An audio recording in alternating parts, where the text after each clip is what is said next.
Welcome back. Starting off with our first alert headlines for tonight. You got Wednesday night heading into tomorrow morning. We are going to be dealing with that dense fog across much of the area. You're far enough west, it looks like you're going to miss out on it.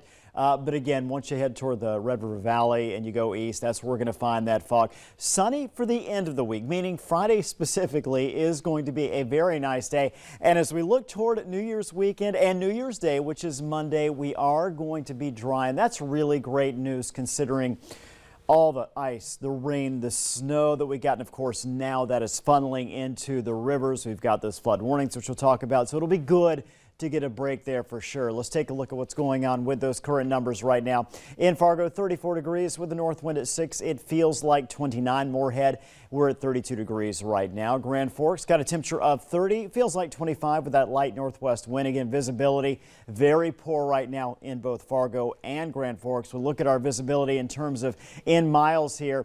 Locations that are half a mile visibility or less include Roseau, Bemidji, Hallock, Grand Forks, Fargo. Fergus Falls close there at 0.8 miles. No matter where you're at, these locations where the visibility is about 2 miles and under, that means really poor conditions out there for travel, that visibility. Take a look at this. I-29 South, Sisseton. We've got fog there that you can barely see through. Heading a little bit farther north, we're looking at Pembina. It's gotten a little better than it was earlier this evening. That being said, we're going to have these waves where it gets very, very dense. Then you see a little bit of a break. Then it gets dense again. So certainly not out of the woods there. Temperatures straddling that freezing mark in many spots. Fargo hanging on to 34, but you got either 32s or 33s. Thief River Falls, Bemidji, Park Rapids, Detroit Lakes, Grand Forks at 30. Satellite radar. Just a quick look there to show you, hey, that precipitation, all that moisture that we saw for 4 straight days, it's gone. Here's what it left with the ice report storm total. Didn't get a chance to look at this earlier this evening, but look at how many spots in North Dakota, 6 different locations that received at least an inch of ice. That is incredible. That is a big number. And again, not something we typically see really ever, but certainly this time of year.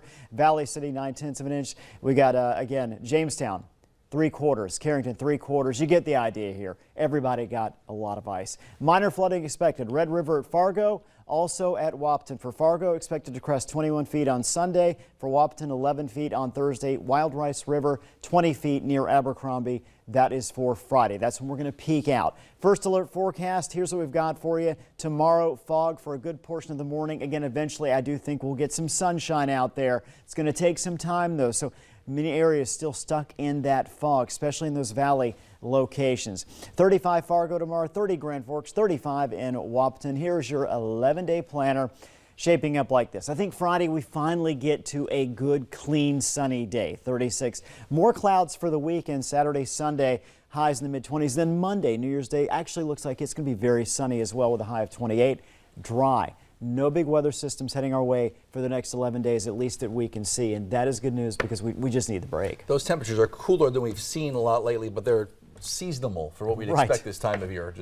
Yeah, how about this? No zeros on the horizon, and that's pretty outstanding. Pretty good for heading into January. Yes. Thanks, Russ.